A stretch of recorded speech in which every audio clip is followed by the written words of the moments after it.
Welcome to the Kintsugi Heroes podcast, where we share inspirational stories of everyday people going through different challenges and how they overcome them.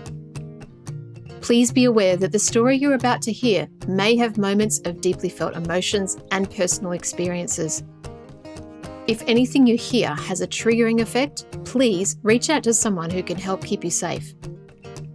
If you love this conversation, we'd love you to like and share it with your friends so we can continue to share more inspiration and hope to as many people as possible. Now, listen up for our next hero story.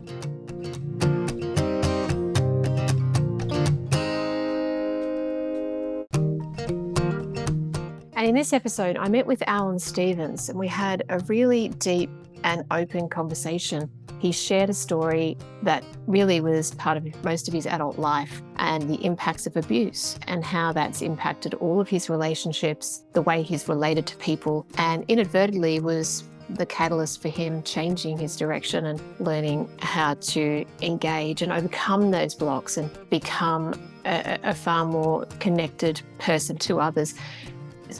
There were some really beautiful, synchronistic moments through his life that he shares. The connection with the Indigenous in Australia, just everything was just beautiful.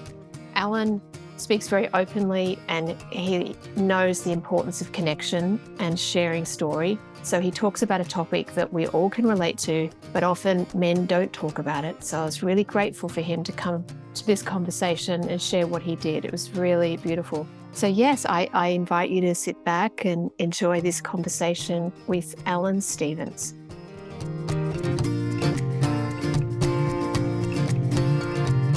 Hello and welcome. It is another episode of Kintsugi Heroes and I'm here today with Alan Stevens. How are you going, Alan?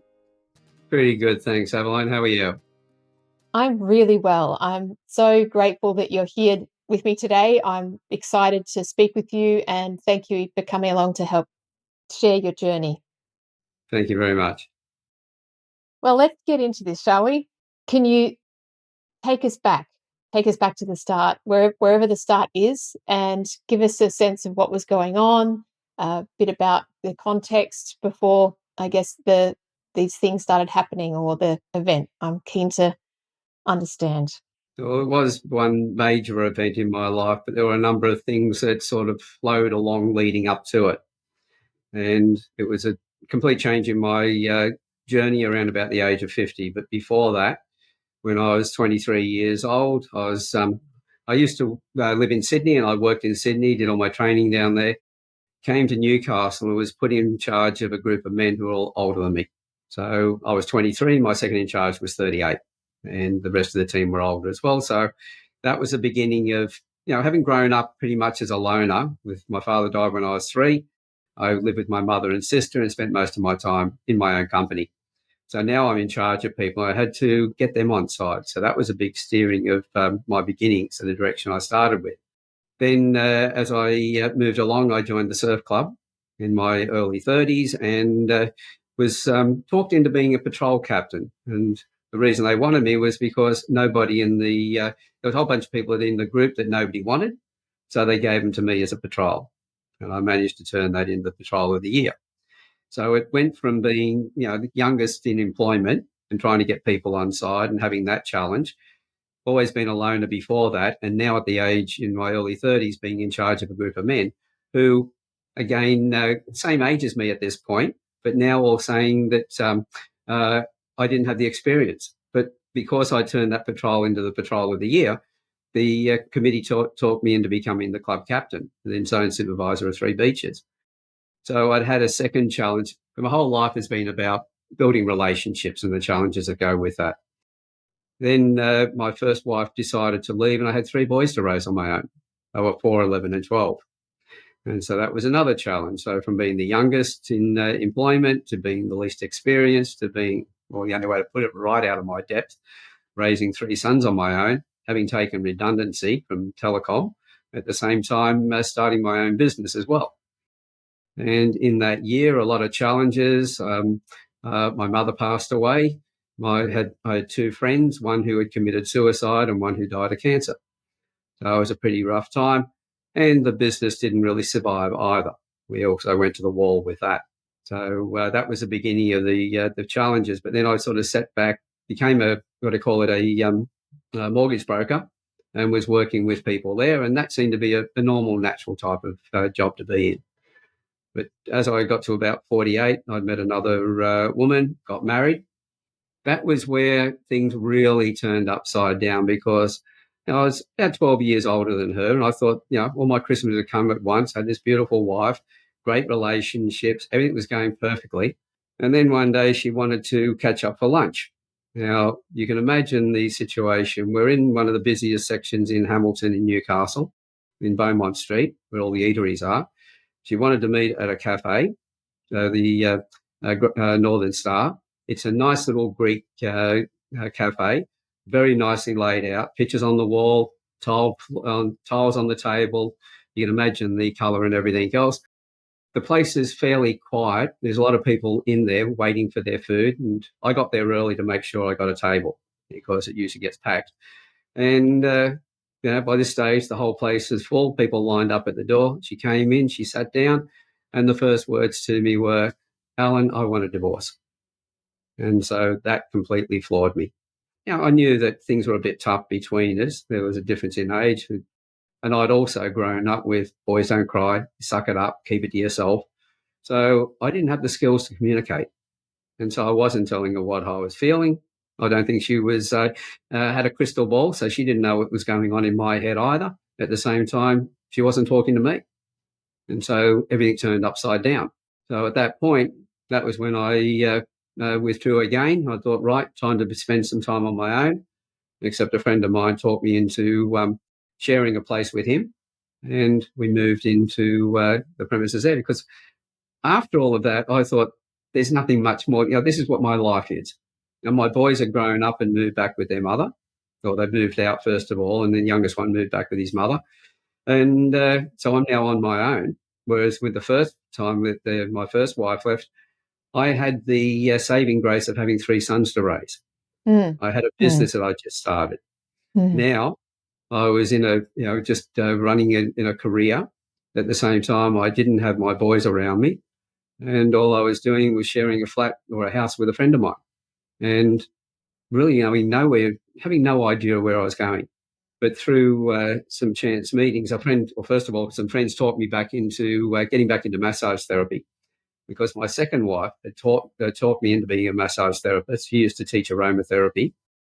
When we split, I put that on hold. And of course, I didn't want to do that anymore, but a couple of mates taught me into giving them a massage and then taught me into opening my doors up again and had people coming in. And I started getting terminally ill patients coming to me. Now, when some of them started reversing their conditions, I had no understanding what was going on. To me, that was totally bizarre.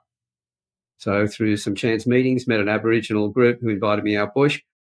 And over a period of a year, learning culture, going out every weekend, they invited me through initiation. So I went through tribal initiation for boyhood and manhood. So this is where my life started to change direction. And how old were you then? Sorry. At that point, I was just turned 50. Wow. Okay. So from the marriage to all of this happening was about 4 years. And it was quite things happening in a lot of different directions. I didn't know whether I was coming or going at times. But one of the things I realised that where I thought I was making plans in my life, I wasn't. We're controlled by our environment. And that's what I realised, that whatever happens around us, we make choices based on those things. And we think we're in control, but really we're at the mercy of our environment and how we let those things affect us.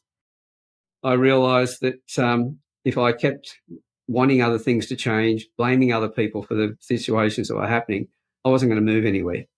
So that's when I started looking, going, okay, how can I look at the things that I'm doing? How can I improve things? How can I take responsibility for everything? Working with the Aboriginals, it was all about love, humility and respect were the 3 pillars. And that's where my journey started to change in a big way. What you've mentioned a few things on the path to this point of meeting the Aboriginals. What were the biggest challenges that you had? Obviously, there were the relationship challenges with both the wives, obviously at 2 distinct points of your sons' lives. What were the key kind of themes or the challenges that you experienced that made those things particularly difficult? Well, growing up, I was always told by one of my uncles I'd never amount to anything. I was told when I left school, don't use your brains, Alan. You haven't got them. Use your hands. You're good with your as a carpenter. And that's where I started my first career as a carpenter. So you Didn't listened to those words. You took the advice listen to on. the people. This is the problem as youngsters, and that we trust the people around us. If they're bigger than us, they're older than us, they must be right. Mm. And so you take that on, and we program ourselves. It's always deeply programmed. Now, that's one of the reasons I kept to myself all the time, because I thought if I'm around other people, I'm always going to be found to be wrong. And I needed to feel good about myself, and that meant being on my own. And therefore, relationships weren't a key issue in my life. So you didn't trust people in a relationship to make you feel good. That's it, because when you've got people around you, you're comfortable with and happy with the people that are there when things are going well. Mm. But when they're not, we want to withdraw from it and pull away. But what you don't have is the thing that you yearn. And I didn't have relationships, and so I've yearned for those all my life. And I thought by being in a relationship that everything was fine. But what I've learned over time, the relationship that was most important to me out of every other relationship was the one with myself. And that's the later lessons I learned along the way. So when you met the Aboriginals, tell me a bit about the meeting with the person that invited you in, and what was it that captured your attention enough and your interest to want to spend more time with them? Well, how it came about in the first place, a mate of mine was working for the Dole at the time, and he said there's an opening at the moment. We're going to go over to one of the islands and we're planting trees. It's an Aboriginal opening day. Just come along and get your hands dirty. You're spending too much time in your head. So I went there and we started planting trees. And I spoke to one of the elders, and he invited me to go and have a talk to him later on, because I told him what was happening with the massage therapy and these terminally ill patients. Anyway, the day I went and saw him, he said, I'll have to ring one of our healers. He said, I'll get the women to ring. And I looked at him and he recognised that I said, why do they have to ring? And he said, she runs a women's refuge. And the moment she hears a man's voice, she'll hang up if she doesn't recognise it. And the chances is she won't recognise mine. And so they set the call up. He put me on the phone, and she said to me, well, what are you doing tomorrow? I said, well, what do you want me to do? She said, I'll come here. So next day, this is where she wouldn't answer the phone at the refuge. I'm invited to the refuge because I told her what was happening in the work I was doing. She said, you've got to come and see me. Mm-hmm. When I sat down and spoke to her, she said, well, what you're talking about is older than I know. I can't help you. And I said, well, what do I do? She said, I've got some other elders I need to connect you to. About 3 days later, I got a phone call from one of the elders. He said, what are you doing Friday night? And I said, well, you tell me. He said, you're coming camping. So I went out, and one of the things, there's about 10 men sitting around the campfire. And there's a young fellow, 14 years old, who walked up, who was dragging his leg, and the guys asked him what was wrong, and he talked about how he'd injured his hip. And they talked about the pain. I watched their expressions because I was looking to see what their reactions were going to be. And not one man was disrespectful to him or teased him or anything else. They just had compassion. And Uncle John, who was a senior elder, just pointed to me and he said, he's a healer, he'll fix you. And I went, how do I fix him when I've got no massage table, no oils, and we're standing in the middle of the forest? Did you feel that you were a healer? Like when he said you're a healer, did you align with that description, that label? It was one thing that when I looked at it and I realised that when I work with people, people give themselves titles. And I look at, well, I don't heal people. I facilitate things. So I was a facilitator of healing. I wasn't the healer. Mm-hmm. I believe that when you set the situation up right for the other person, they do their own healing. Because what I was actually doing was not only massaging and using aromatherapy oils, but I was using colour, I was using sound, but I was mainly using NLP as well. Mm-hmm. I'd sit and talk to somebody, find out all about them, what they were going through, and that would give me more information about how to treat the physical ailment they had. And that's when they were telling me that in some cases they were having out-of-body experiences and things like that, and that added to the whole mystique of the whole thing. But then when some of them were coming back and saying that they'd been retested for their cancers, and one guy who was on the transplant list for new kidneys and came off the list, I thought, what in the world's going on? I'm a technical person. So all of this was quite strange to me, but I was open to learn. It's one of the things I've learned through my life. The most important thing I'll ever learn is the next thing I learn after I think I know everything. And so with that, I decided to keep an open mind. I thought nobody else has got any answers. They're the oldest living culture on the planet. If they haven't got the answers, what am I going to do? So give it a try. Well, I took the young fella aside when I was told this, manipulated his leg, spoke to him for a little while, and 10 minutes later, he's kicking a football with the other young guys. And I'm sitting at the campfire. So on the outside, yes, I'm looking, so yes, I do this all day, every day sort of thing. On the inside, I'm going, what the world? And all the other men around the campfire are looking at me. Then I found out there was a GP, 2 physiotherapists, and a chiropractor in the group. And he pointed to me, I'm the massage therapist. So at the end of the evening, there was a whole lot of other men. There was about 60 men. And as we were talking, Uncle John said to everybody, we'd like to know why all you guys come back out here again, or why you're here for the first time.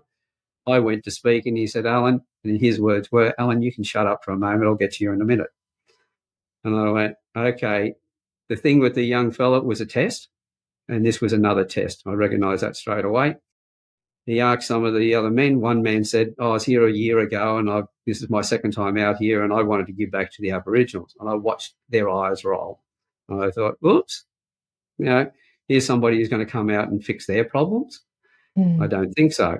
Anyway, he went through everybody else. He got back to me and he said, okay, Alan, can you tell everybody what it is, why are you here? Tell everybody the same way you told me the other day. And I went, okay, of all this stuff happening in my life, I've got no answers. And I believe that you guys have got the answers. I've got nothing but questions coming from me, but I'm hoping that you've got the answers for them. And what I did add to the end of it was, and by the way, I'm not here to fix your problems. I'm here for me. And I just watched the smiles. And that was when Uncle John turned around and said, rightio, what are you doing next month? And so I thought, you told me, you said you're coming camping again. And some of the other men said, why is he being invited back so soon? He said, he does what you don't do. He said, he listens. And so I actually had to get out there. I had to pick up one of the elders on the way. So when I'm driving him back, he said, look, I don't have a car. He said, and I want to get out of here every week. So how about you come out every Friday? We come out here, we camp. And then that one Friday a month, you'll be with all the other men. And after a year, they just said to me one day, what are you doing next week? I went, same as last week. So what I've been doing for the last year. And they said, no, get in the vehicle, you're coming with us. And I said, where? And they said, well, we'll just, you'll come out and we'll tell you when we get there what it's about. And that was when I went through initiation. So that was the tribal journey. And that's when I really started to appreciate the support of having the right people around you, the finding the right people, but that love, humility and respect, getting rid of the ego.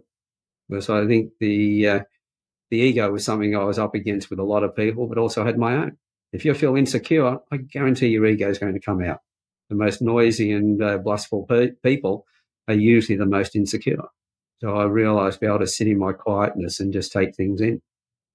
So with that, the year of going out to camp every weekend, did you talk about your fears, your past? Did it come up in conversation, or were you really there to learn from them?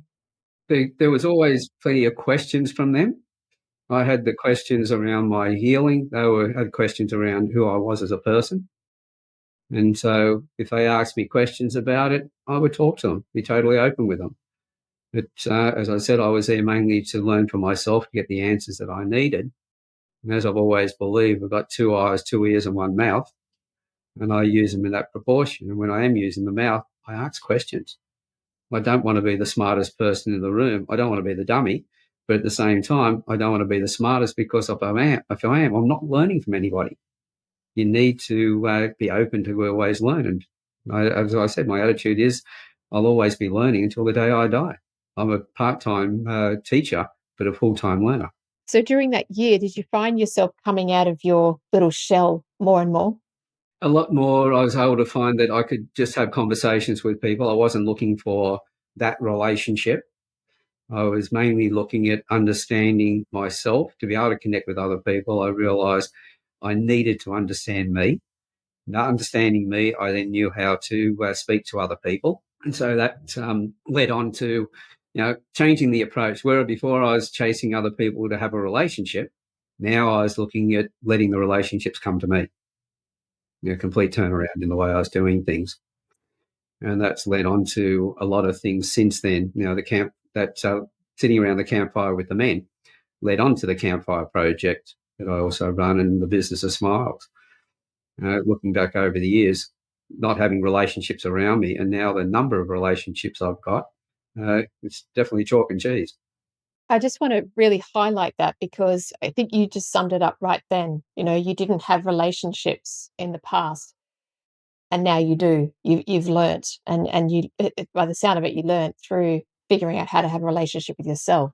If looking back to your childhood and your upbringing, can you see where that was I guess initially created, that the sense of needing to just not have relationships? Did you not feel safe, not feel loved, in that family environment? I didn't get on with the kids at school. I got bullied a lot. And I was actually, for a lot of people, it would probably be a major situation. But I look back over all of my life, it's really just one of the many events that happened. At the age of 9, I didn't feel that I belonged in the house with my mother and sister. My sister and I never really spoke. My mother was just busy getting on with, looking after the house and keep me out of trouble. And the end result was, at the age of 9, with all the bullying and everything else, I actually tried to commit suicide. I climbed into my mother's pill cupboard and started taking as many pills as I could. And the fear I had was that I didn't just jump into one bottle. I was taking selected pills from different bottles so I didn't get into trouble. And I'm thinking, I'm trying to take my life. This is stupid. At the same time, while I'm doing it, I'm thinking to myself, oh, everyone's going to be happy when I'm gone. And all of a sudden, I just had this feeling, why in the world was I trying to make everybody who was making me miserable happy? So I stopped taking the pills, and I thought, and my mother never knew that I even did it. Were you sick? Did you Yeah. get sick and have some No, I was reaction? in the process of taking, I didn't even know it was in some of the bottles. Mm. I know that some of them have been there for a long time. They actually, the old tablets that are crystallized. The cupboard was just full of pills at different times. So, I didn't fall pregnant from it, so I don't know if the pill was in amongst it. Antibiotics, I don't know what was in there, but it was getting to that point where that message came through to me. Why was I making everybody else happy? Mm. But it was probably the timing of that. If that had been a bit slower in thinking of that, it might have been a different situation. I lived on anger. But as I was getting older, everybody said, oh, you've got to get rid of your anger. Well, the anger was what kept me alive. But then as I went along, I also learned that we have every emotion in us. Every emotion has a place. If somebody attacks your family, get angry. You have a right to. It's part of the protection of your family. But to get angry because of other reasons, no. So every emotion has its place. It's how we apply it and when we apply it as to whether it's appropriate or not. Sorry for the interruption. This is Ian Westmoreland, the founder of Kintsugi Heroes, and thank you for listening to this story from one of our amazing heroes. Our mission is for these stories to provide hope and inspiration to people experiencing life challenges, and to also educate the broader community on how best to provide support. If you would like to help us to continue to produce more hero stories and cover more adversity themes, we would welcome all donations. These can be made via our website, kintsugiheroes.com.au. The donate function is at the bottom of the homepage. We'd also welcome any feedback. You can email me direct using ian@kintsugiheroes.com.au. Now let's get back to the story.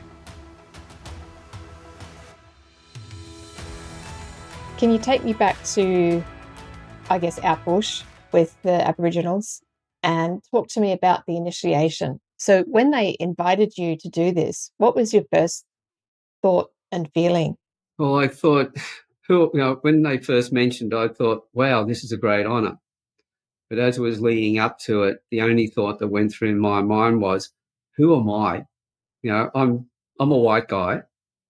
Both my parents were English, going through initiation, just ego and everything else. Now, when I first moved into the house with the mate a couple of years earlier, it was down near the beach, 4-bedroom place, and he was bringing his 2 younger daughters over on a regular basis to stay there. And I said, right, well, I then get to, sharing everything 50-50, I get the choice to pick my bedroom. And when I walked to the different rooms and walked out on the balcony on the first floor, I was looking around and I felt this room felt really right. And as I looked down, there's a diamond python, a snake, in the gutter right next to my feet, just laying there looking at me. I called Mark, the flatmate, up. He came up. Then the snake reared up as soon as he walked up. As soon as he walked back, it laid itself down again. Wow. Because just before then, I'd been saying, God, give me a sign. Let me know whether I'm doing the right thing, moving in with Mark and sharing a place and everything else. Or I should be off on my own, or what should I do? Well, just before I went out bush, now that snake, we managed to catch it because it was going to go down the drain pipe. And we thought, down the guttering, will it survive? So we managed to catch it and put it in a box, and I took it to one of the reserves, which was right away from our place, instead of just taking a couple of streets away because there was bushland back behind us. But so I know it wasn't the same snake. But the week before I was about to go out, here I am at the front door again, just saying, come on, God, give me another sign. Am I doing the right thing? Should I be going out? Well, I'm in the kitchen, and one of the friends came up. He usually just walks straight into the front door, goes straight to the fridge and feeds himself. And he's standing out on the steps and not coming in. I looked out the window and I said, what's wrong? What are you standing there for? And he's pointing at the top of the stairs. So I went to the door and had a look, another diamond python. And it's just sitting there, reared up. And I said to him, just step back, it'll go. And as it's going towards the to the garden on the other side, I don't know why. I said, oh, that's right, old fella, keep going. And it turned around and came back and came to the front door. I had to close the fly screen door because it was going to come in the house. And I went down the side of the house. There's a long crack at the end on the top of the veranda and next to the house. It's laying in that. So I walked out and I just stroked it. And it then went down under the house and disappeared. So I had all this stuff going through my mind, because my background was technical, as I said, but all this stuff that I would have classed as new age or esoteric and all that was now, really filling into my life. I was thinking when I went out, this was really great. But as far as what we go through out there, cannot talk about that because, if I'm there with the other men who have been through, we look at each other, we know what we've been through, and it's just smiles all around. To boys, we're not going to say anything to them because it's an opportunity we're going to steal from them of what they're going to learn when they go out. And it's one of the reasons why the Aboriginal women, when the boys in ancient times were taken away from them, would cry, because they weren't worried about the son's health. They knew the men would look after them. But what they realised was that a boy went away, but a boy doesn't come back, a man comes back. They've still got a son, but he's a different relationship from that point on. And so there is a feeling to the women of a loss. But to the boy, there's it's a rebirth. And that's virtually what I went through, funny enough, because that boy that I mentioned before that I massaged was 14. What I didn't know was he'd already been through his rite of passage, so he was classed as a man. Okay.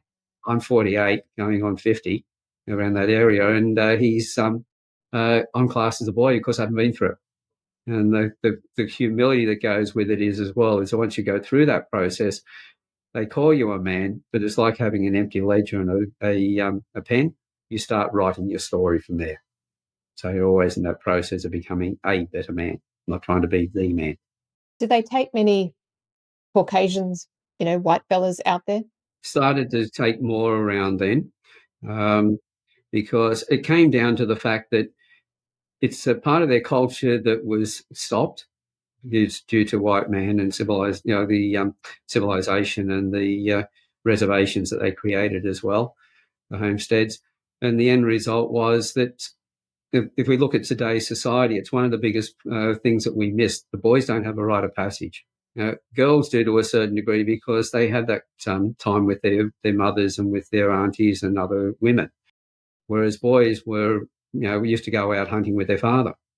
Fathers are working now, so they don't take their boys to work. And they're not talking to the boys because they're out there bringing in as much reserve, resources as they possibly can for the family. And so we've got another problem with the men. They show their love to the family by being absent. You get the resources and bring them home, and then being told that they're physically and emotionally absent. It's a no-win situation for the men. And because we've been told to, as we grew up, to suck it up, toughen up, keep it to yourself, boys don't cry and everything goes, that we've pushed so much problems down into our the male psyche that when it does erupt, it erupts in the wrong way. We've lost those skills of communication. And obviously you're speaking from experience through all the years prior and also your marriages. Yeah. See, I can't talk about other people. I can talk about my experience and what I went through. So when I talk about any of this stuff, it's definitely a reflection of me, of what I went through. As far as other people speaking, that's their place to do that, not my place. And my job, as another human being, if somebody needs to speak, is to facilitate that space where they can do just that, hold their space, no judgment, no criticising, and no direction from me at all, but listen to them and in a way in which they can find the answers that they're looking for. As I say, they become their own healer. Mm. Mm. Well, you obviously learnt that through this time with the Aboriginals, and it sounds like it was it took time because there was a year of you doing the camp outs before you did the initiation. And then it's been an ongoing side of that because I've been involved with all sorts of groups in the past, even bike gangs and others. All of my experience has been school of life. There's been a lot of formal education, but everything that I've done always came with experience as well. So it was the difference between having just knowledge, and I hope that that is, with all my experiences, turned into a bit of wisdom as well along the way. But that's for other people to tell me whether they see that as that or not. Not my place to say it. After the initiation, was that kind of the start of the new phase of your life? It brought together from being just in the material world to understanding there was more to life. There's a spiritual side of things as well. And it's like two sides of the same coin. You can't have one without the other. Like you can't have an inside without an outside type thing. And so things go hand in hand. But, we spend most of our life, and I did in my first part, it was chasing the material world.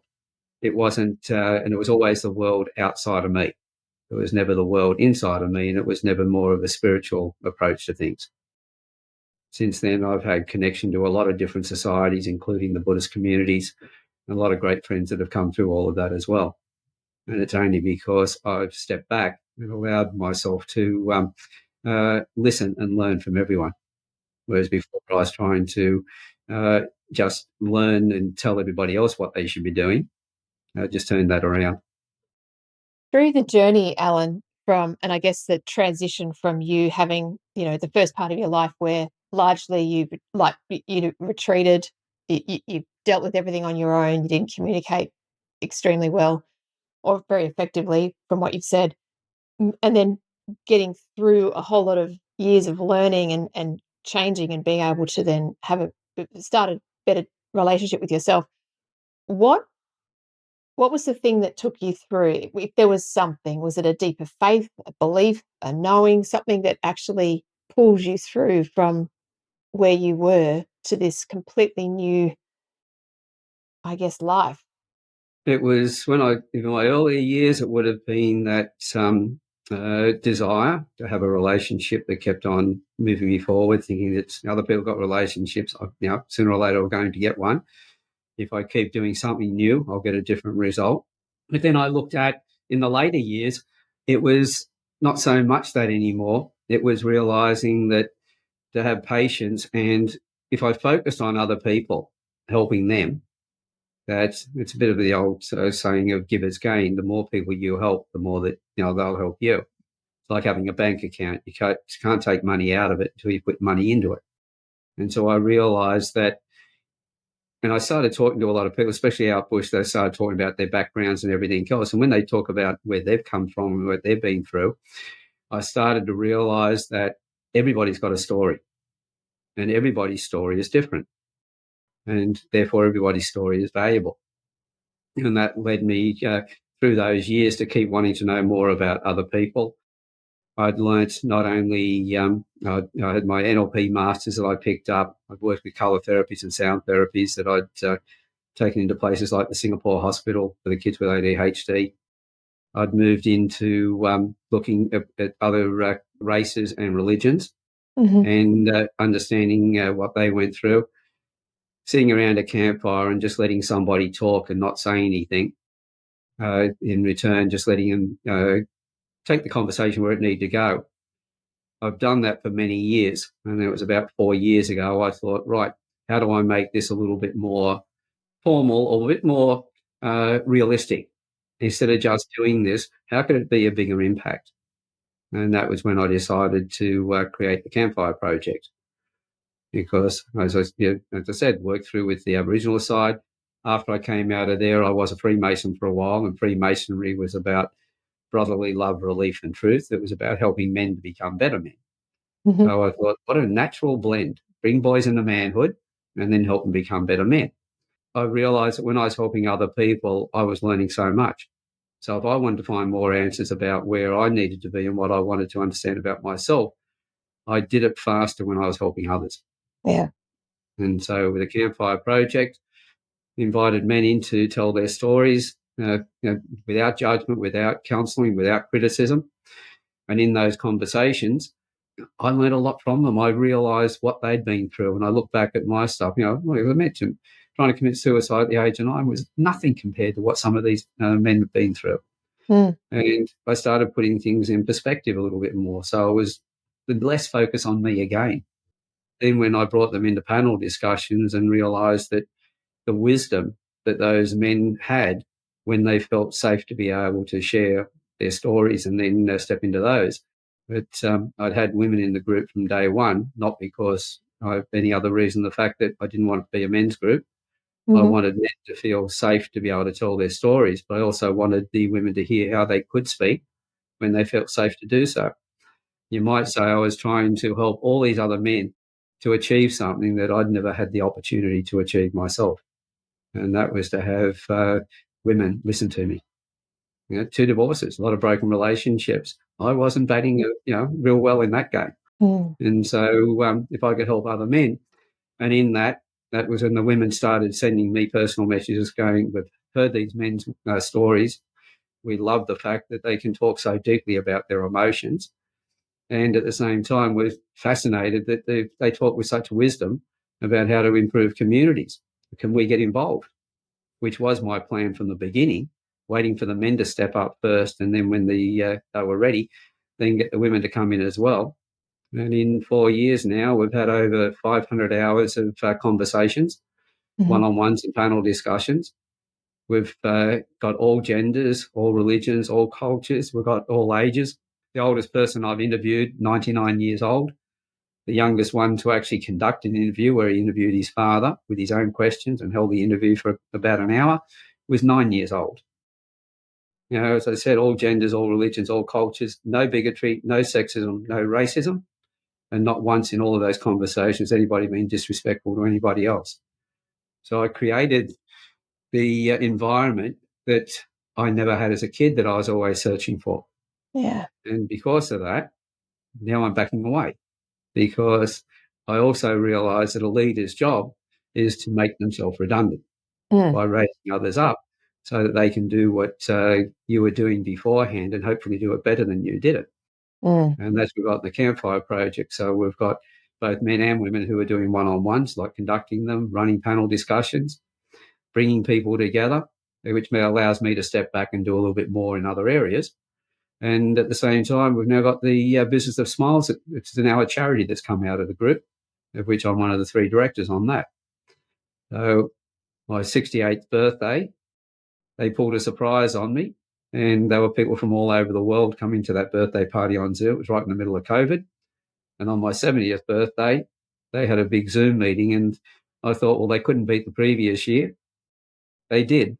They had video after video of people from all over the world, thanking me for what the campfire meant to them and what the relationship meant to them. So when I stopped trying to build the relationships, they came flooding through the door.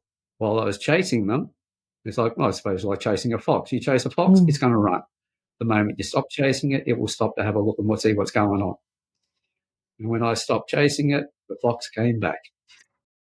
How rewarding was that? Hey, it's so beautiful, Alan, hearing all of that, and I love how curiosity and a genuine desire, like you said, just took you through, and you always wanted to learn about other people and understand them, because obviously that was the thing that was missing from you as an early age, and so you needed to understand how humans operated and connected, and how emotions played into it and how we could get along. And you've created this beautiful, diverse group of humans who can share in a most loving way. That's just gold. So, and that need to be able to build relationship, that led to me becoming a profiler and learning different skills to be able to read people the way I do. So now I can look at a child and recognise if something's going on pretty quickly. And then through conversations and getting the right people around them, we can then work around the issues that are affecting their child. So again, I'm now able to do for a lot of other people what I could never do for myself. And that was also a lesson to me as well, is that quite often we spend so much time trying to do things for ourselves, when if we stopped and we trusted the people around us, got the right people to come together, we would have their support and life would be so much easier. And doing it together with others, which is why I created the hashtag We Together, the Campfire Project, because together we solve the problems, not separately. So true, Alan. It's almost like something that we've forgotten as a society, the importance of connection and sharing and learning to trust and be open so that we can help each other, rather than being these little isolated people trying to solve everything ourselves and do everything ourselves. Doesn't work that way. It doesn't serve us. If you take just the example of being a man or the man, when you're trying to be the man, the same thing goes for the women who are trying to be the woman. They're competing with everybody else. They've got to be in front, and it's a lonely place. When you're in that position, you've got no real friends. You're always looking over your shoulder to see who's coming up to pass you. But if you're trying to be a man or a woman, you're trying to be the best version of yourself. And it's what you desire is to have other people like you around you. So one goes into very lonely, competitive place, and the other is a community. It's where there's a lot more joy. And when you bring people around you like that, yes, you've then got to learn how to trust people. But when you bring the right people around you like that, it's so much easier to trust. Couldn't agree more. There's a lot to take from that, Alan, and I'm sure that anyone listening to this can resonate and hopefully see how how you've demonstrated the solution that many of us really need, because we're not born having all the skill set of human relationships. It doesn't come naturally to all of us. So I want to thank you for sharing your wisdom and the journey that you've been on. Absolutely fascinating. I've absolutely loved it. Thank you very much. It's just a joy to hear. You've given me a lot of perspective, and insights and learnings, which is just wonderful. I'm wondering if you were to look back on the journey, and even before, the pivotal working with the Aboriginals, what's been a silver lining for you? Oh, I think the silver lining, when you look at all the things that have happened to me in the past, which I've only just touched on a few of them today, the fact that I've survived has been a silver lining, you might say. It's, I think the desire for something better is the one thing that kept me going. Otherwise, I would have given up a long time ago. But one of the things I did realise, that changing the way I looked at things, like I was devastated when my second wife left. And that was, at the turn of the century, that's about 20 years ago now, when she actually left. And it was about 6 years ago, there was an opening of a health outlet here in Newcastle, a massage therapist and others. And I went along for the opening day, and one of her flatmates from many years ago when I first met her, came up and stood beside me. And she turned around. She said, Caroline, I thought you'd like to know, since she's found a new partner, she's really happy. Now, I know that I had the feeling that she was trying to have a dig, but all of a sudden I felt so warm and so happy. And then I realised that before that, losing her and the relationship we had and everything else, it was more lust than anything else. Mm. Now I understood what love was all about, because I was so happy that she was happy. She found somebody that was really important to her. And I realised that that would never have happened if I hadn't had the relationship with myself first. Mm. If I'd been looking for a relationship with others, I'd be like so many others who break up from their partners. I would have been unhappy that she was happy. And that's not love. So No. if I could ever say that I loved her at that moment, I did. Oh, wow. And I think that's one of the things to realise, that so many people break up from their partners. They're angry at them. If they've got children, they've got to be careful about what they say, because they're telling their children that half of them is no good if they're whinging about their ex. Yeah. At the same time, if they're not careful, they're the ones that will lose that relationship with that child, because the child will resent the fact that you keep telling that half of them is no good. Mm. It may not be conscious, but it'll sink through unconsciously over time. Yeah. So realising that if we really do care about somebody, then we're happy to let them go. And that really cemented my relationship with myself. What a wonderful, I guess, realisation and moment to understand and see that and feel it too. That's it. My first wife, when she left, I could be very angry. She told me that I wasn't good enough to be a husband and left the boys. Over the years, she came to me about 6 years ago. This is well after my second divorce. And she needed somewhere to stay for 3 months. And she said to me, Alan, you've got a spare room. Could I be a lodger? Just, separate lives. As long as it's separate lives and it's 3 months. Anyway, she moved out 3.5 years later. And people went, how in the world could you allow that to happen? Why did you even bring her in the first place? Well, I've got 3 sons who I love and respect, and the way that I treated her is a reflection on the way they will treat women in their lives. So Yeah. I did it for that the first time around, when I made sure the boys respected her when they moved back out of my place and moved back with her. But also to make sure that in that process, it was all about me letting go of my stuff as well. And it was easy for me to change my decision on, I was angry at her, to the fact that if we hadn't been together, I wouldn't have those 3 sons that I love and respect, and I wouldn't have my 6 grandkids that I have now. And so therefore I could love her for that and not need to be in love with her, and therefore no need to be angry with her either. And that was why I was able to cohabitate for 3.5 years. I love hearing that. Yeah. It's all decisions we make. It is, really is. Things don't happen to us. It's what decisions we make that happen to us, not what other people do. Alan, you've shared so many things today. If there's someone listening to this who has gone through anything, any similar challenge to you, and look, most of us go through relationship challenges as well. So I'm sure everyone listening to this can relate to something that you've said today. Is there any piece of advice that you'd like to leave them if they are going through that at the moment? Yeah, well, no matter what situation we have in our life, if we change the way we're looking at it, everything that feels negative, ask yourself what the positive side of it is, because you can't have one side without the other. Look at that and then go, okay, if that's what the situation is, how can I look at this differently? What can I take out of this? Always look for where it's taking you tomorrow. When you get caught up on what's happened in the past, that's when people feel lost, and that's when they're likely to take their lives. But the other thing is, find the right community as well. As I keep saying to people, what we do for ourselves dies with us, but what we do for others and for the community is and always will be eternal. And when you do that, you're part of that community. So what you do for the community, you're doing for yourself as well. Wow, what a beautiful piece of advice to finish on. Yeah, that's really, Thank really you. strong and heartfelt. So thank you so much, Alan. My pleasure. It's been a privilege. It's been wonderful. So I'm really grateful. Thank you for sharing and being here today. Thank you very much.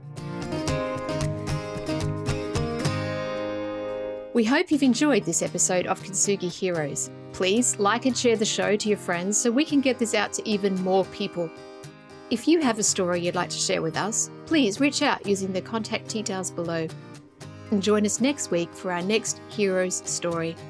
Until then, keep being you, and remember that we are all heroes in our own unique way. Only when it's broken. Only when it's broken. When it hits you in the middle of the night and the truth burns so bright. Only when it's broken. Only when it's broken. Take pride in those cries. It's only for tonight, and then you rise. Only when you're broken. Only when you're broken. Only when